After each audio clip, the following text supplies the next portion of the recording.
আমি সদায় নিজৰ বস্তুবোৰ সুৰক্ষিত কৰিবলৈ বিচাৰোঁ। আমি আমাৰ ঘৰটো সুৰক্ষিত কৰি ৰাখিবলৈ বেৰ বান্ধো, আমাৰ ফোনত গাৰ্ডছ ব্যৱহাৰ কৰোঁ, বতৰৰ পৰা সুৰক্ষিত থাকিবলৈ কাপোৰ আৰু গৰম চোলা পিন্ধো। তোমালোকে জানানে উদ্ভিদৰো জ্বলন্ত সূৰ্য আৰু ক্ৰান্তীয় বৰষুণৰ আদিৰ পৰা নিজকে সুৰক্ষিত ৰখাৰ এক তাৰণা আছে? সিহঁতে নিজক কেনেদৰে সুৰক্ষিত কৰে? মইতো এজোপা গছক কেতিয়াও বেৰ বন্ধা বা চোলা পিন্ধা দেখা নাই। উদ্ভিদৰ দেহত কিউটিন নামৰ এক বিশেষ গঠন থাকে। ইয়াত চুবেৰিন নামৰ এক মমজাতীয় পদাৰ্থ থাকে। এই বিষয়বস্তুটোত আমি উদ্ভিদৰ প্ৰতিৰক্ষামূলক কলাৰ বিষয়ে শিকিম। ফুল, পাত আৰু কাণ্ডৰ দৰে উদ্ভিদৰ অংশৰ বহিত্বকে স্থায়ী কলাৰ এটা প্ৰতিৰক্ষামূলক তৰপৰ গঠন দেখুৱায়।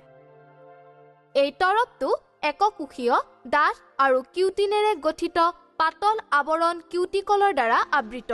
ইয়াৰ কাম হ'ল অন্তৰ্বৰ্তী কলাবোৰ সুৰক্ষিত কৰি ৰখা।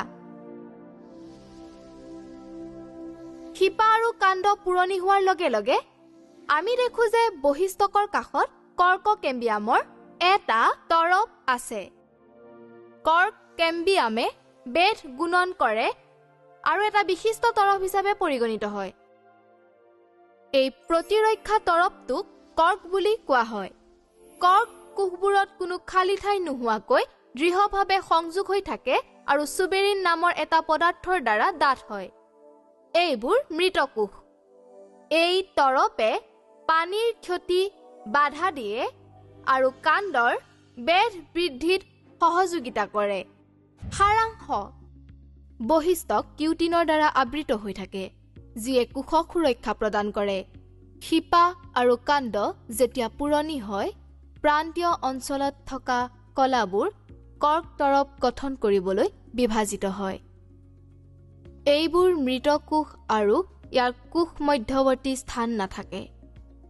পানীৰ ক্ষতি ৰোধ কৰিবলৈ চুবেৰিনৰ সৈতে বেৰবোৰ বৰ ডাঠ হৈ পৰে। এনেদৰে কৰ্ক কোষবোৰে প্ৰতিৰক্ষা কৰ্তা হিচাপে কাম কৰে। উদ্ভিদৰ কোনটো অংশই মাটিৰ পৰা পানী আৰু পুষ্টি ওপৰলৈ নিয়ে? এইটো তৃতীয় শ্ৰেণীত পাই অহা প্ৰশ্ন আৰু উত্তৰ জানাই। ই হ'ল শিপা। তুমি পাতৰ পৰা ৰাতিপুৱাৰ সময়ত পানী বাহিৰলৈ ওলাই অহা দেখিছানে? ৰাতিপুৱাৰ নিয়ৰ? কেনেদৰে গছৰ সৰ্বনিম্ন অংশ শিপাৰ পৰা অহা এই পানী ভ্ৰমণ কৰি গছজোপাৰ সৰ্বোচ্চ অংশ পায়হি? অধিক শিকিবলৈ চাই থাকা।